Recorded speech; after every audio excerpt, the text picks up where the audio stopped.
Hello, my name is Troy Adu here, I'm Tyler Hoskins. and you're listening to our Sick Ass podcast. Kia ora, and welcome to another guest episode of the Sick As podcast. Today's guest, someone that I've actually known for quite a few years now, but if you remember back to one of our first guest episodes with a lovely man named Ashton Terrell, this is the better half of that young man there. She is studying her masters, and she is someone who's actually quite clued up when it comes to some of the nutrition stuff, and she's becoming a bit more clued up as she goes through her journey. So we'll talk a little bit about the content creation that she's been going through, but today's guest is Natalie Exeter. Thank you for coming on. Hello, thank you very much for having me. Yeah, so I guess before we get into all of the work that you've been doing with content creation, but around this whole nutrition space, you know, you had an upbringing and you had things that you were interested in before you actually got here. So you grew up in Hawke's Bay. Yes, yeah. And you're a German-speaking family as well, which is like that. We only found that out a couple of days ago, and that's like also cool as well. But then there's kind of multiple things that kind of go into making you. So do you want to go through your upbringing, the things you were interested in, and then we'll bring you down to Otago at some point? Cool. So I guess I'll start. I went to a little country school for primary school. Yeah. That was a really nice start to my schooling life, I guess. And then I carried on to an intermediate called Tamatea Intermediate, and that was like my first kind of big city school, so it was a big transition for me, but I met lots of my friends who I still have now. Cool. There, so I'm really glad that I switched to like Tamatea Intermediate. And then I went on to Napier Girls High School. Cool. And that was also a really, really good school. It was quite I wouldn't say strict school, but it really set you up well for life. Oh, right. Yeah, it was an only girls' school, but it was a really good school. And then, so my whole life, that was like all these schools were in Hawke's Bay, and I lived out in the country with my younger sister, mum and dad, and then an older sister and brother. Cool. Yeah. Just talking about that shift. So what were the main things you noticed? I mean, that's really quite a young age to go from like quite a rural, small school where everyone knows each other, and then moving city and then kind of going through that transition. What were the biggest things for you that you were just like, whoa, or like maybe it wasn't so whoa, or like that sort of thing? I've just I guess lots of people go through this transition when you know everyone in a school, and then I was like one of the only people to go on to the Tamatea Intermediate that I knew. Yeah. And so it was just like a big thing. Like you just go into a totally new place, and I'm sure like everyone has like done that at some point in their life. But when you're like kind of young and you don't really know like what life is. Absolutely, yeah. Well, at that point, you're always looking for people who can make you comfortable, and usually you'll like go to the couple of friends that you know, but if you're like one of the only ones transitioning, like that'd be pretty difficult. And does Napier Girls have borders as well? Is it yes. like day and Yeah. I get really interested with high schools and the ones with borders. Was there like a rivalry between you, or was that not a thing? No, we had like a few like house competitions and school competitions, and there would be rivalry then, but we were pretty good friends with the hostel girls. We had pretty good relationship with them. Yeah. So it was I think it was quite peaceful. Yeah, most people from Hawke's Bay I think are just really great people as well. Everyone that I've known from like Napier or like just anywhere around Hawke's Bay, like Taradale, blah blah blah, they're just nice people. And they remind me of classic, so this is my bias coming through, like classic North Island people. Yeah. Before you get to Auckland, but no, but like, just really nice people, really down to earth, good person skills as well. They just know how to, I don't know, I think I got on with them really, really well. Yeah. But during your time at high school, you know, that's a time to figure out who you are a little bit, but then also aspiration-wise. So what were your thoughts as you were coming through high school that you might have wanted to be in the future? So one of my strongest thoughts was maths was not for me. Okay. And I really enjoyed science pretty much all through high school. Cool. And in particular, biology. Chemistry was okay, but not great. I did a bit of physics, so it was actually mainly biology, which I enjoyed. Sure. And I really enjoyed the genetics component of it. Yeah. And so I thought that was what I wanted to do when I came to Otago University. Yeah. So, yeah. So genetics was the first thing that you did start studying while you got down here. But extracurricularly, did you do like sport or anything as you were coming through? I played netball all throughout high school, which was really fun. And I also did dancing as well. Yeah. So it wasn't actually as part of like a school activity. It was with a company or a dance school called Dance Express. Okay. And I did hip hop, contemporary, jazz, and also did a little bit of ballet when I was younger, but I kind of let go of that and carried on to the faster paced things. Was there a reason you like quit ballet? Was it just that you didn't think, because like ballet, people who do ballet, their lower limbs are some of the strongest lower limbs I've ever seen. And actually, I regret letting go of ballet at the time.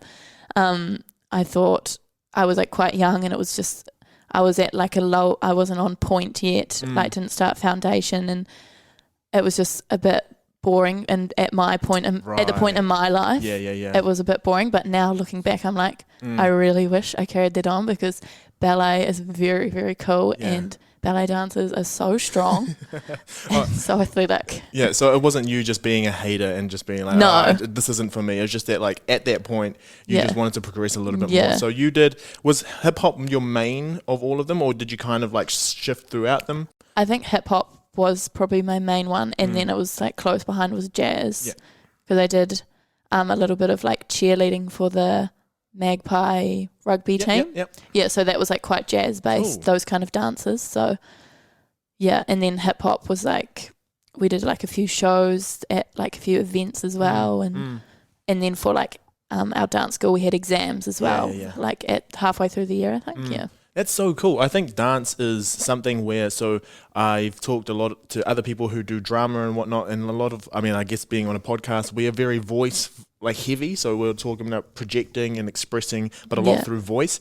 Did you ever get into the acting side of things, or was your performance mostly dance? It was mostly dance, but I did have a slight acting career. Well, not career, I don't get paid, but we had school productions. Oh yeah, right. And I think like my dancing ability might have put me in a lead role, because it was definitely not my singing ability. But we did Grease in the final year, in year 13. So and I was, I was not Sandy. Right. I cannot, no, definitely not Sandy. You might not know the character, but it's Cha-Cha, the one that kind of like steals. Yes, you're right, right.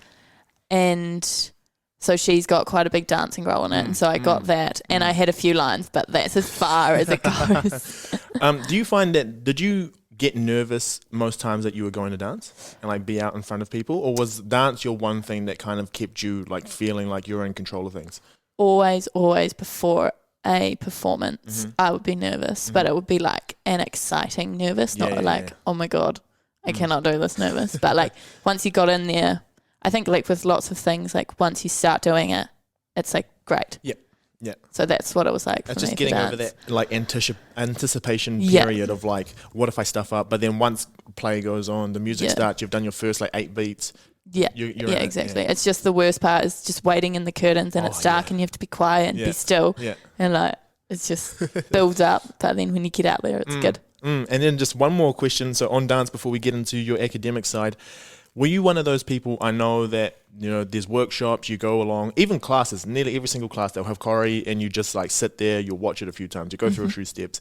And there's those who just somehow are 3 steps ahead of everyone else, and they'll see like a move, they'll drop their shoulder, just like, and I was like, we haven't learnt that part yet. How did you get that? Or were you one of those people who, exactly like how I was just describing then, where I'm just like, I'm going to need about 3 weeks on this one. I am exactly like you. I think in hip hop it was a bit easier, but jazz and contemporary I really had to go home. I often, after a dance class, got my teacher to do the dance, I'd video it, and then I'd go home and just practice it in my own like peaceful, like not surrounded by everyone else who like picked it up so quickly. And then the thing is, you can never listen to a song the same ever again after you've listened to it for like an hour or 2 hours in one spot. And so many songs I have PTSD.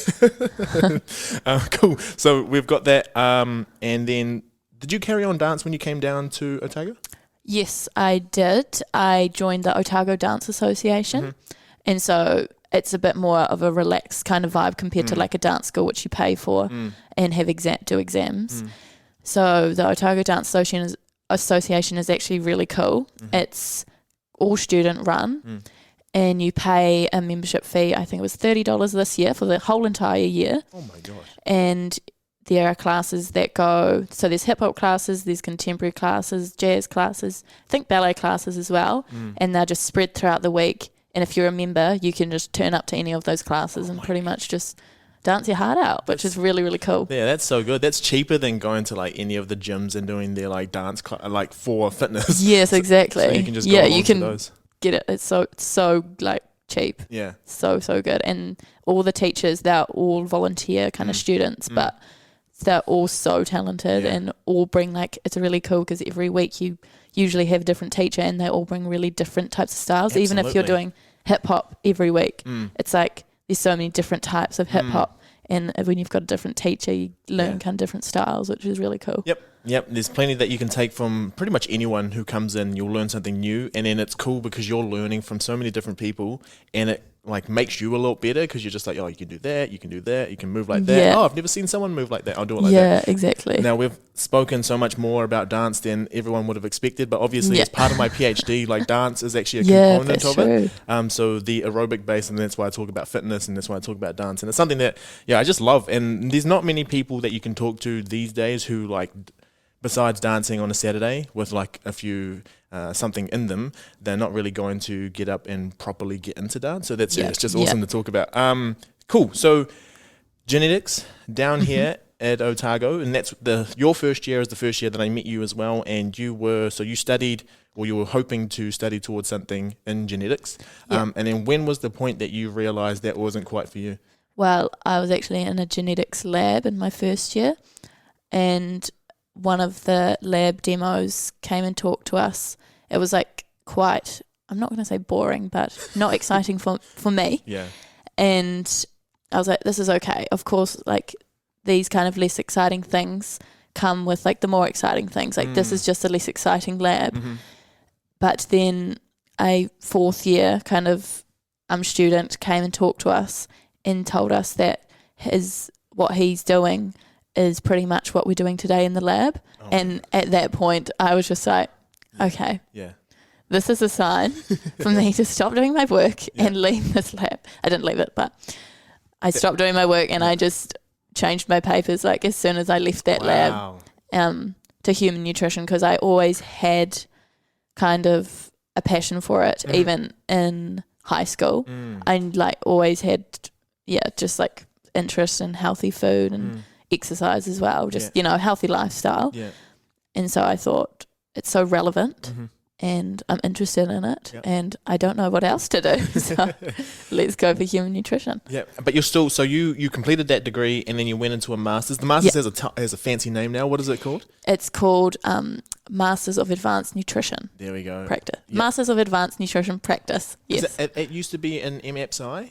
Masters of Applied Science and Sports Nutrition. Right. Yeah. Right. So now that like put the cool stuff, the nutrition in the entire title, not like a little side. Yes, exactly. Yeah. So you can also, since it's the first year, you can choose to graduate with the MAPSI kind of title. Right. But you can also choose the new one. But I think most of us have chosen Advanced Nutrition Practice because it's a bit more, sounds cooler, I reckon. It does sound cooler, it does. And so the stuff that you've actually been able to do with your study there, it's still something that you're extremely passionate about? Yes, yeah. Because you've gone through, you're pretty much almost done. So by the time people are listening to this, you would have done your first year in that master's. And you've actually had some cool experiences during that. So the first one was actually prior to you getting into the course. So do you just want to go talk a little bit about your time with the Blues? So it was actually at the start of this year. So I was already doing my course and my lecturer just kind of emailed me and asked if I wanted to do some work with the Blues, me and a few other of my classmates.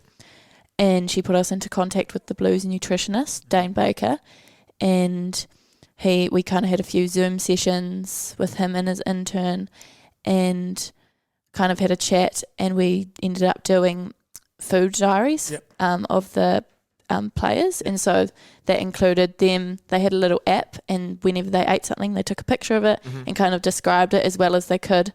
And then I think we did 3 or 4 of 7 days per week, just so it's quite tedious for them to be taking a picture of every single meal. So we did that, and then they sent it through, and Otago has the software program called FoodWorks, and so we kind of entered all of that, all of the data into FoodWorks, and then it kind of gives us a result of all the nutrient profile of the athlete, and gives us a good idea of what they may need to decrease or increase, or if they're going well with like a certain macronutrient or vitamin or mineral. And then all of that data looks quite kind of lots of numbers and kind of boring, so we put that into a nice diagram filled kind of resource to give back to them, and with some tips, and and I think that they really enjoyed it. So like giving numbers to people and just saying like you should be hitting this, like it's just okay, you're this many out of this many. But what was the like style that you chose to go for visually? So there were quite a few different diagrams, but one of them was kind of like a petrol tank. So that was what we chose, the diagrams that we chose for the macronutrients. So we had like the low to high kind of scale, and if an athlete's protein intake was low, we'd have it like the little arrow like on a low kind of scale. And then we'd kind of tell them like this is low. And then at the bottom we'd put a little tip like how to increase your protein intake, like have like more snacks throughout the day, put more protein into this particular meal, or just whatever. But we'd always like keep it very positive, like you've done really well so far, but you could improve on this, like start with a positive note. That psychological thing is actually it's something that a lot of people miss. So as I've been going through a lot of my work, the more I'm starting to realize the nitty gritty science is less important when you're dealing with people. Because these people, all they want is to like be able to get good at something, but they're humans too. And if you make them feel like they're horrible and like, oh gosh, really, you're not hitting your protein, oh, what are we going to do with you? Rather than being like, you're almost there. And, they've already got so much pressure on them, like they don't need like more. Like just because they're big, muscly rugby players doesn't mean that they're not a bit of a softie inside. Exactly. And did you get a little bit? So we won't talk we won't let the Blues down at all by putting out their stuff. So this is the Auckland Blues for Super Rugby, if you're still trying to figure out who the Blues are. But, these people are elite athletes, and I know this from like experience with other teams and stuff, and you just assume that everything's on lock. Yes, yeah. I assume that like right up until I kind of got their food diaries. It's so bad to say, but it wasn't what they were eating, it was how much they were eating. They just were not eating enough, most of them, which was like quite surprising to me. I know, yeah. Yeah. You just assume that, okay, they should be taking in so much because they'll be hungry because they're training this much. But I feel like, I don't know what it is. I really don't know what that is. And hopefully in the future, like you get to do a bit more of this work. Who was the intern at the time? Marcia. Oh, right. Okay. Yes. All right. Cool. And they're still doing that stuff, and then you got to see how that goes, and then you create content for that. And then, so from that, you were in a team of people who were doing that. And when you were going about that sort of stuff, was that the first time you had properly like applied your knowledge or like something that you've done for a group of athletes or a group of people?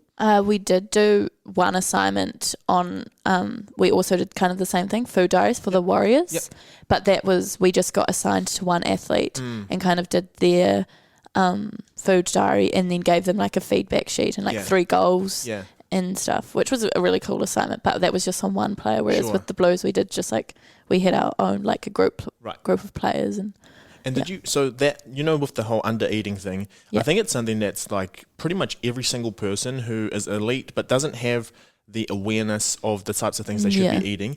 Everyone's going to be eating like way less than they actually need. So physiologically for the sport that they're playing, I know in bodybuilding and like physique sports, a lot of it is because they think if they eat more, they're going to get fat. And I don't know what it is with other elite athletes in sport yet, like what the actual thing is. Have you had an idea on why they're under eating? I think mainly it's due to just the lack of knowledge. Like a lot of the time it's just people are not, like people, athletes, anyone are just not aware and they just go off what they see, like on social media or something, or what they've been told by their friends and family, because of course you trust your friends and family. Yep. But it's just because they're just burning so much energy, especially if they're an elite athlete and they go for like long trainings or numerous trainings a day. Like you need to keep up to scratch with your fuel like on a daily basis. Like otherwise you can get into quite a dangerous situation. Oh, yeah, absolutely. Like the biological function, especially, I mean, for men, we don't have to worry about like sexual reproduction stuff as much, but you know, amenorrhea and all that, like low bone mineral density, like risk for osteoporosis in females, like that's, it's a difficult thing, because I think when you're talking about social media, there's this idea around like what we need to look like. But then when you're an elite athlete, it's not what you look like. It's like how you play and all that sort of stuff. Exactly. It's just like how are they going to get better. Yeah, so but of course in the sports that are like for women in sports like gymnastics, of course, or like swimming, of course they want their physique to look as toned and muscular as possible. So of course they're going to focus on that as well, not just their performance. And so that kind of comes into play where you have to be careful with especially like young female athletes who have not been like had their period for like a long amount of time, and that's when their like bones are like growing the most, and if they don't have like any estrogen circling their body, their bones, they're like the bone formation just won't be happening as well. For sure. And that can lead to really bad bone health in the future for them, which can be kind of scary. Yeah. And for you, is something that you're interested in more at the elite level, or like sport in general, or do you think like at some point you'll get into like general population? I think right now the elite level is quite interesting for me, but because the athletes are at elite level, the changes that you could potentially make are very, very small. Sure. And so I think you'd get more of a like satisfaction out of doing like less, like more recreational athletes or kind of not at the elite level, and you'd see a bigger difference and kind of see like how you make a change in someone's like life. So, but I'm still quite interested in the elite kind of side of things for now. Yeah, but sure. Could change in the future. You've got a really long career ahead of you. You're still so young, and that's definitely different places that you can go. I just wanted to touch on something when you're talking about the fulfillment that you get from like working with both. They're both, I mean, when elite athletes see like a 0.5% difference in everything, because they're like at that top level and all they want to do is just like get split seconds better, slightly stronger. And when you can do that, it's almost the same as when you're working with someone in like a clinical population and they finally say like, oh, I can reach something off the top shelf. Like it's just relative to them. That's like such a big achievement. Yeah, it's all about the individual. Like everyone just needs to understand that all about the individual. Yeah, cool. And that will get us into some of the stuff that we are going to go into now. So we're going to shift hats from being practical. I guess it's still practical in a sense, but actually going into some of the research that you've done. So part of your course, you actually had to run a systematic review on something that gained a lot of traction. I'd say maybe start of this year, end of last year. I think it started coming out as like a commercial product for people to start using. But before we get into products itself, we'll just talk about the whole idea around supplementation. So when I had John Okuma a few weeks back, we were talking about the term nutritionist, and then like nutrition specialist and nutraceuticals, and how that's like unregulated. So supplement industry is just rife with a lot of the stuff that does come out. What are your just like complete thoughts on what supplements should be, how they should be used? So obviously each supplement's going to be very different and dependent on what you're using it for, but like supplements in general.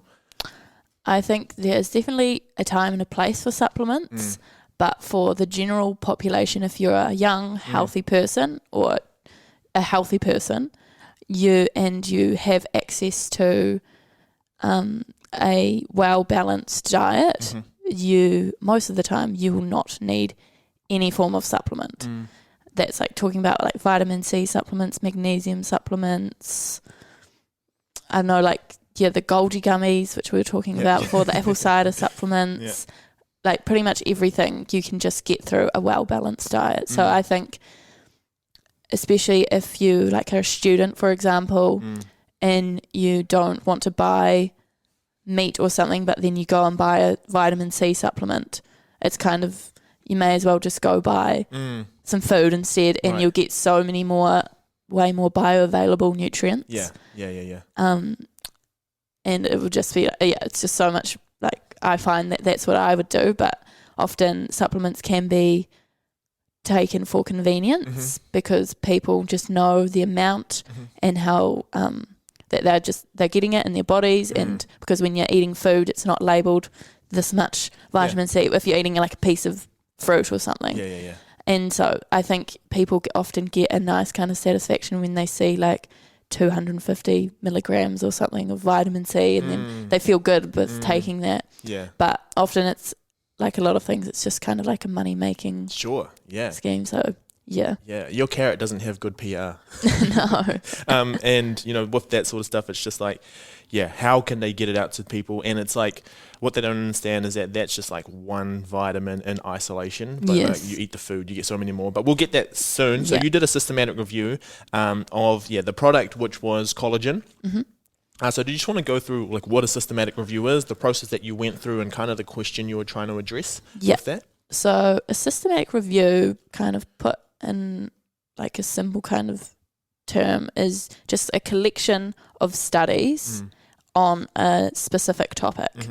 So you use databases, which databases have got just heaps and heaps of studies on them, which you can kind of search in the database any kind of topic that you want, and it comes up with the studies that have been done on that particular topic. And so we searched 3 different databases to make sure we kind of covered our area. And we did ours on collagen and collagen supplementation taken orally. And we focused on that on joint and skin health. And we looked into, so our 5 sub-questions were oral collagen supplementation on skin elasticity and hydration, on osteoarthritis, on joint pain and scar healing and wounding. Cool. And then our 5th one was wrinkles. Okay. Yes. Yeah. So we looked in 3 different databases and collected all the studies from that area.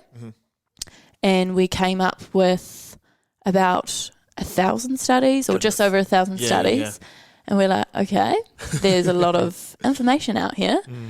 And then we kind of did this process. Our lecturer kind of helped us through it, because we'd never done a systematic review before, and we wanted to do it properly. And so we kind of looked through, we'd used this software called Ryan, and you kind of look through the studies individually, and you can just, by the title of the study, you can tell if it's relevant to your subject or not. So if you kind of yes and no, depending on your inclusion and exclusion criteria. So for example, we excluded all studies that were not on humans. So there's quite a lot of studies on mice and rats, and only included studies which were in English, even though I could have done a German one, but my classmates maybe would have struggled with that. But that brought us down to probably like maybe a few hundred. Right, so you like drastically cut the field. Yeah. And then we ended up having to read through the actual articles. And kind of like still trying to filter out, because we're like, okay, 200 studies or a few hundred studies is a lot to go through in a systematic review. Sure is. And so we did that, and we actually ended up with 32 studies. Cool. Yeah. And so we thought that was like quite a good number to work through as a team of 5. And so we split those studies into the individual kind of sub-questions. And my sub-question was the effect of oral collagen supplementation on skin elasticity and hydration. Right. And I had actually the biggest sub-question, or the most studies in my sub-question, had 14 studies. And so the really good thing about a systematic review is that it doesn't just look at one singular study of a certain topic. Like it's called cherry picking, what some people do. If they want to get their point across, they go and find a study that kind of supports their view, but then they don't look at the body of evidence around that certain topic, because there's so much controversial things like one researcher is going to find this, and the other researcher is going to find this opposing it, and so it was good. We found 14 studies. I thought was like quite a good amount. Yeah, it's very good. And so in regards to skin elasticity, we found that oral collagen supplementation does actually help with skin elasticity. Right. Yeah, which was one of our most significant findings of the systematic review. Cool. But with hydration, it wasn't as strong. There were some about 6 of the 11 studies did increase, the participants' skin did increase in hydration, but it wasn't strong enough. Yeah, sure. Yeah. Sure. Yep. So, I think 13 of the 14 studies studying elasticity did increase in participants. So but we also found that the mean age for our participants was like over 35, 40. Sure, so we could only kind of generalize those findings to that age group. And the studies only really looked mainly in female participants. Yep. So in my kind of sub-question in skin elasticity and hydration, we found that we couldn't really generalize it to the male population either. So yeah. And so there's just a few things that I want to pick out about that whole thing. So the first is the fact that, so when you run a systematic review, like you said, the entire process is just like, if you think about all of the studies that come out and they say, this is the way to go, like maybe Stuff puts it out or something, it's one study, like you said, and it's probably like 7 participants. Yeah. When you conduct a systematic review, you get the participants of, say, your subgroup with like over 10 studies with that. Say they all had 10 people in that. You now have a pool of 100 participants. Yeah. So you've increased the sample size that you have. Another thing is that you have, like you said, conflicting information on this, which means that you're getting closer to what is possibly the answer, because you're not, I mean, cherry picking is rife. And I think the systematic review that you did, did it give you a really good appreciation of how you need to be critical about research? Yes, definitely. Because like even when you write an assignment and you want to find a reference for something, you're going to go find kind of a reference that kind of supports like what you've said in a way. Yeah. Kind of like, even though you know that it's like, I don't know, you know that it's correct, but you just need to have kind of like a reference for the assignment kind of purpose. And so like even I do that sometimes, just go and find one study and reference it, but really it would take so long every time. But really you should be taking lots and lots of studies for each kind of statement that you say for it to be like a big body of evidence, like really strong supportive evidence. Absolutely. Yeah, that's really cool. And then I guess that kind of leads us into the stuff that you've been into, which is, everyone who follows me on social media knows that in my early days I was like the crusader against like F45 or like stuff that they would do, not against exercise in general, but the way that people would market exercise, because I know that if everyone could just exercise more, it'd be great, but taking advantage of people who don't quite have the knowledge was something that really like went against me ethically. So I put out a lot of content on that, but then you actually went ahead and made an entire page. So it's Nat.Trition. So Nat.Trition on Instagram. And so what was it for you that you saw, this is something that I probably should do, or this is something that will give me a lot of joy doing?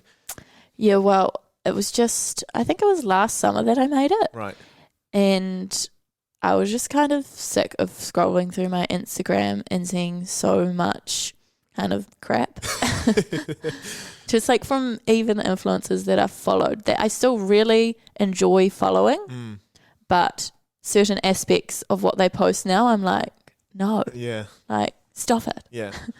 So a lot of that stuff is just, I mean, because when people have really good followings, it's like when I talk about role models and all that sort of stuff, you just naturally do what someone you look up to will do. Exactly. Like, that's just like human nature to do that. Yeah. And if it's like, if the role model you look up to is like beautiful, nice skin, toned body, and they say, do this, it helps me to look like this, of course you're going to be like, okay, well, I want to look like that, so I'm going to take that. Yeah, absolutely. And then, so in the area that we're kind of going into with some of the content that you put out, the ones that I picked of yours that we can have a quick discussion about are things that Oh man, have it's made it difficult, especially for a lot of the work that I do. So I'm being a bit selfish here, because when we try to get people like general population, so for athletes, they can do what they want because they've got the resources, they've got people helping them. But when it comes down to the general pop who maybe have minimal resources, but also we're trying to just help them live overall better lifestyles. And when they come to you and say, "Oh, I need to do this, I need to do this," it's just like there's so much nuance to everything that it's difficult to get them off that, and then it ends up hurting them a bit more than it would have if it helped them, just like with restriction and binging, whatnot. So the first two that come to mind when it comes to this sort of thing is the idea of ways of eating. So we won't talk about products yet, but ways such as keto and fasting. What are your thoughts? So we won't say whether we're pro or anti. We're just what are the general things that people should be thinking about when it comes to those two? Okay, I could talk about this for so long, but so we'll go talk about keto first. So keto is pretty much, most people would know that it's a low carb, high fat diet, and so low carb meaning 5% of your daily energy intake is carbs, which is extremely, extremely low. And because the reason that it is an effective diet, it does make you lose weight. Sure.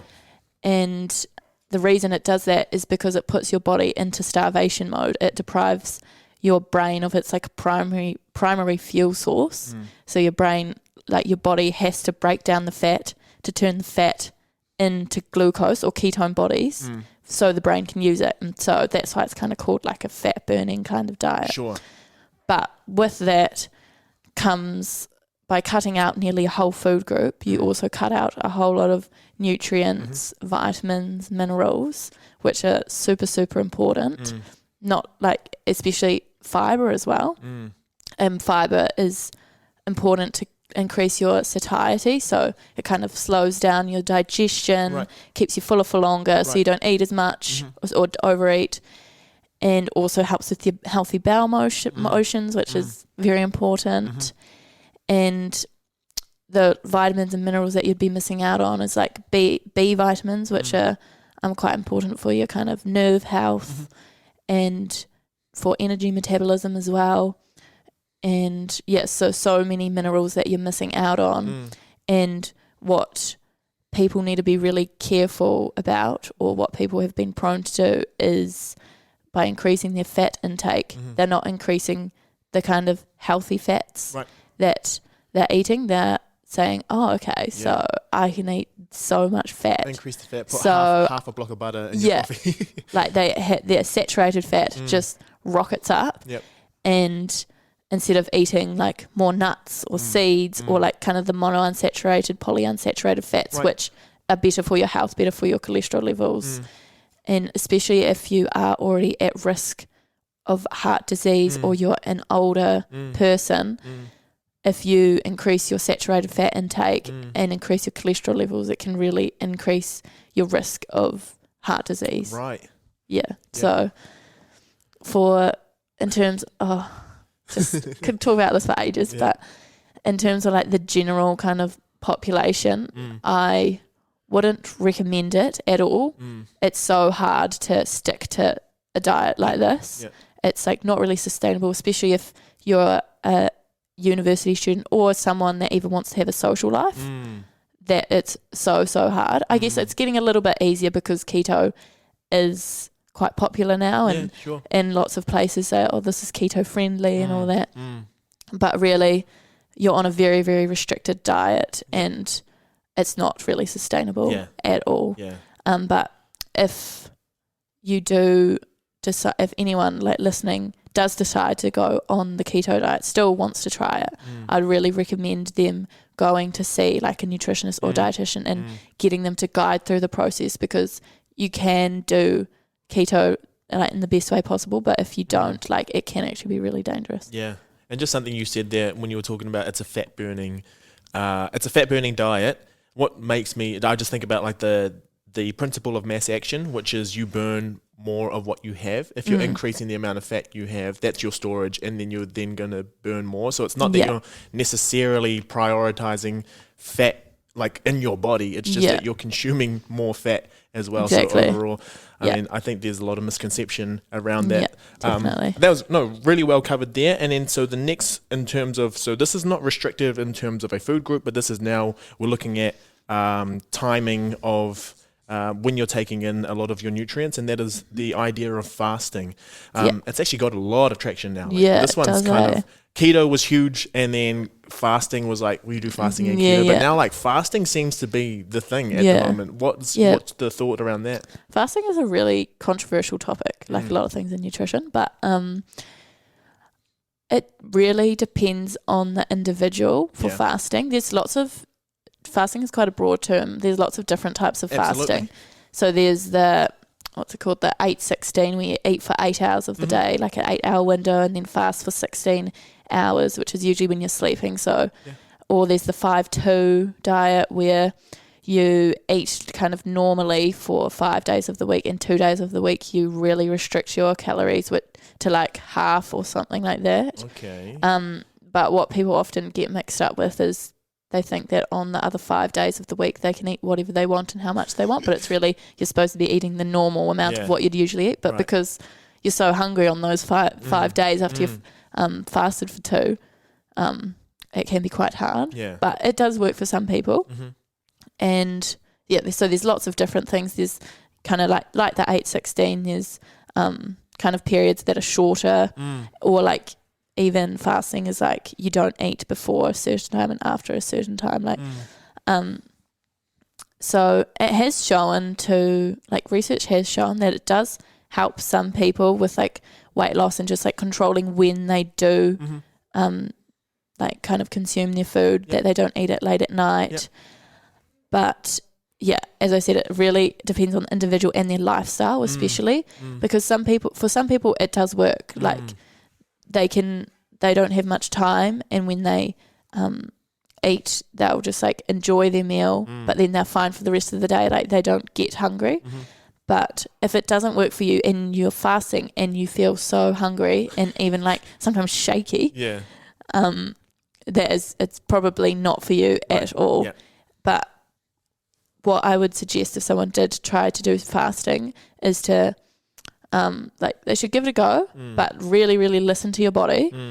And when you do eat, don't go eat some hot chips. Eat like a good nutrient dense meal to get those nutrients in, because it's not really you are focusing on the calories, like the energy that you're taking in, but your body also needs a certain amount of nutrients and minerals per day to keep it functioning properly. And so if you're not eating anything in a big window of the day, you're not getting those nutrients. And so when you do eat, you've got to focus on getting those nutrients in. Sure. I think, the common misconception, so similar to the keto one, which is when you're fasting, that it means that, in that window that you get to eat, say it was like the 8-hour window, you're allowed to eat whatever you want. And then as long as you fast for the next 16, it's fine. But you're still at your regular energy intake, just depends on the window that you take it in. And I think, that you covered that one really, really well. And fasting, it could be intermittent. People go full day, people go full weekends, like fully fasting. Yeah, so. And like the thing is, fasting, like no matter the whole concept behind it is your energy intake is decreasing. And that's the reason you're losing weight, if you do lose weight. And so if your energy intake is lower than your energy expenditure, of course you're going to lose weight. And it's not the kind of the fasting that, it's fasting, not the method. It's not the method that does it. It's the fact that you're getting less calories. The overall principle, which of thermodynamics. I remember I did a post, it was like a few years ago, where I talked about how I woke up early in the morning and I like walked to the bathroom, walked to the bathroom, walked around, brushed my teeth, and then I was like, fasted cardio done, and everyone just like went in on me. They're just fasted cardio works, blah blah blah, and I was like, okay, cool, bro. But anyway, that's for another day. Cool. So we're just quick fire through these next ones. I just aware of the time there, so just quick on the whole idea of probiotics and gut health. Whether we think so what are the general gist around that? So it's still very understudied. And we don't know much about the topic, but probiotics, you can get them in a supplementation form, but they're also in your food. So kind of fermented foods like, let me think, like yogurt. So like Greek yogurt, you got to look for the kind of live cultures. In kombucha, in sauerkraut, which is the fermented cabbage, kimchi, miso soup, those kind of things. They've all got probiotics in them. Right. And that's as good as kind of taking a probiotic supplement. But there are, for people with certain kind of issues, for like a gut issue or even kind of acid reflux or anything like that, there are certain probiotics, certain strains that help with particular things. So if you do like go to like a nutritionist or a dietitian, they can help you with giving you a more specific strain. But for general health, eating those foods and keeping your gut happy is pretty much the key. Like you don't really, well, that's my kind of opinion, but it's still so understudied, so I can't really give a like set conclusion. But also to keep the probiotics happy, you've got to give them prebiotics, which is in things like bananas and onion and garlic, I think asparagus, and quite a few vegetables that you'd usually, like if you're eating a well-balanced diet, you'd get them anyway. And so you've got to have those for the probiotics to be happy and for the probiotics to kind of give your gut those beneficial kind of...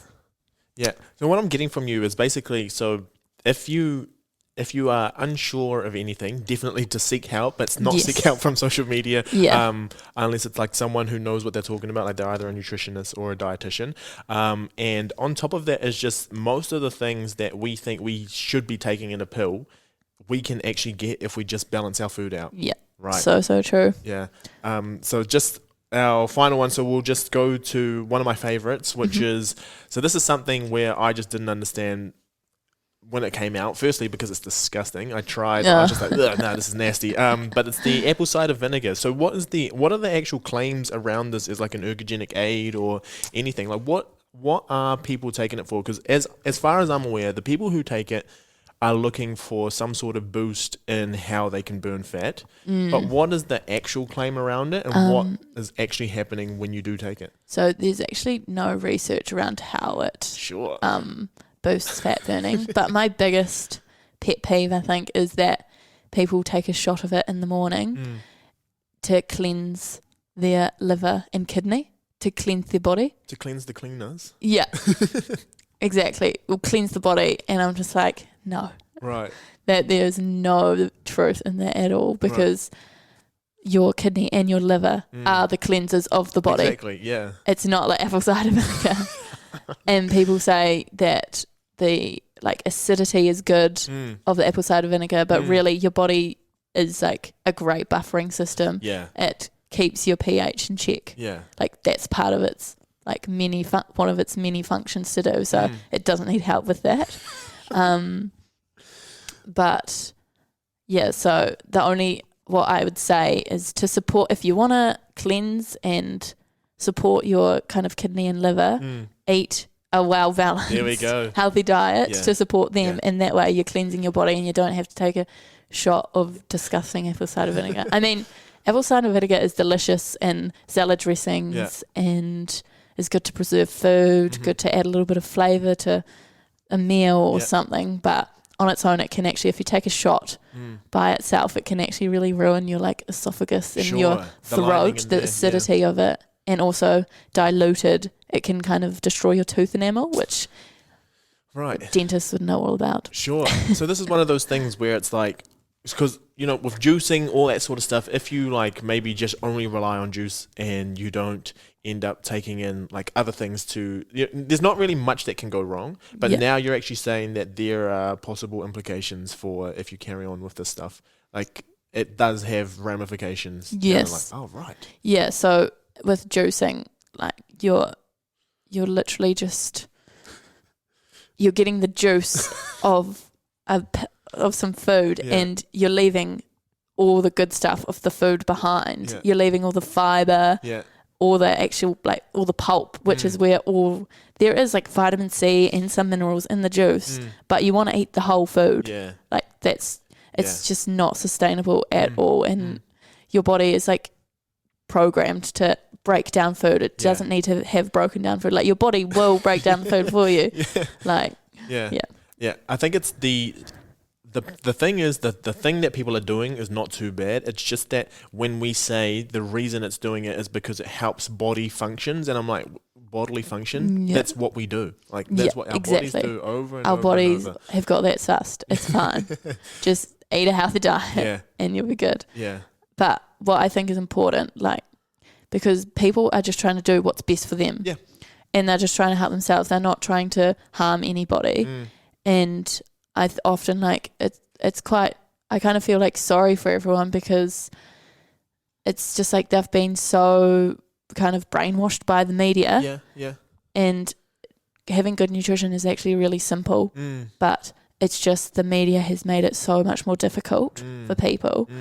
And I think there's just like a real, like, I think in schools or something there needs to be just like a public health kind of big kind of course that needs to be done. Oh yeah, for sure. Of just like the proper evidence-based nutrition tips or something for a healthy lifestyle. Absolutely. Instead of just learning it off Instagram or Facebook. Yeah, no, I agree with all of that. And I think even the word diet itself is something that people already assume is like synonymous with like restrictive eating. Yeah. Whereas by the sounds of what you're saying, your diet is just everything that you take in and basically like your form of eating food. And as long as that form of eating food fulfills everything that your body needs and it's mostly food-based, it sounds like the way to go. Yeah, exactly. Yeah, I don't think that you shouldn't not eat anything. You can eat anything that you want, but you just have to balance it out. Yep. You can eat whatever you want, but also eat like good nutrient dense food at the same time. Like you don't have to restrict yourself on anything. Absolutely. And I've just got one more like kind of weird question for you before we get into the actual final question is now that you're like the nutrition person in your family, or like maybe you go to different things, is it really hard for you? Because I know that when I was like the exercise person, I went back to family things. Everyone's like, what exercise should I do for this? What exercise? And I'm like, oh gosh. Or they're just like, I'll be eating ice cream. And then they're like, oh, are you allowed to eat ice cream? Is it healthy? And I'm like, no. Oh my God, has that happened to you? Yes, so much. It's quite funny. My lecturer actually said when she goes to conferences or something, or to even like a party, she just says that when someone says, what do you do? She says, I work at the university. And if they ask further, she's like, I work in the science department. Because she doesn't want to say human nutrition, because then instantly someone's like, oh, am I allowed to eat this? Yeah, exactly. Like, oh my God, you're eating that. Yeah. And just judges you instantly. And it's like, no, I'm here to have a good time. Yeah. But my family are definitely like that. I always used to think that my mum was like the total health expert, but I don't mean to be mean to her or anything. Sorry, but sorry, but she does like fall into a lot of the claims. Sure. Like she wants what's best for her health, but she is now going to see she started seeing actually a nutritionist like a few years ago. And that's really, really helped her, because she tried to like lose weight for a long time before that. And then as soon as she went to see a nutritionist, she learned what to do, like the right thing to do, and it was sustainable for her. Yeah. And she's like lost like 10 kgs. So that's cool. So it's like getting the tools to be able to implement it into your life. Yeah. And not being dependent on something else. Like you take power for that, right? Yeah. Yeah. Cool. And then so the final question, someone who's juggling everything that you are juggling, but also trying to put out content, trying to just, keep your mind fresh. What is something, so this doesn't have to be study related, it can just be anything for your optimal function. What is something that you do close to every day, or a few things that you do close to every day that makes you feel like you have optimized the day? It's definitely exercise. Yep. I really like going to do some group fitness classes. So at Les Mills, I often like going to grits or body balance or body pump. I like doing a different variety of exercises, and also running. I've really got into running this year, so that's always really good. It's hard before you start, but then once you're doing it, you're like, thank you. You thank yourself. Yeah. And you're getting outdoors to do your running though? Yeah. I think that's a big part of everything, right? Yes, just being able definitely. to be in nature. Yeah. Awesome. So that has been a much longer conversation than we had planned, but it was fine. We covered most of the things that we needed to cover. Very informative. Thank you so much. For everyone listening, I will tag Nat in the show notes of where you can go to find the content that she has been making. But for you, if you are listening and you can't be bothered going there, it is nat.trition. I won't spell that out, but Nattrition. It'll be tagged everywhere. Thank you for listening. That has been another episode of the Sick As Podcast.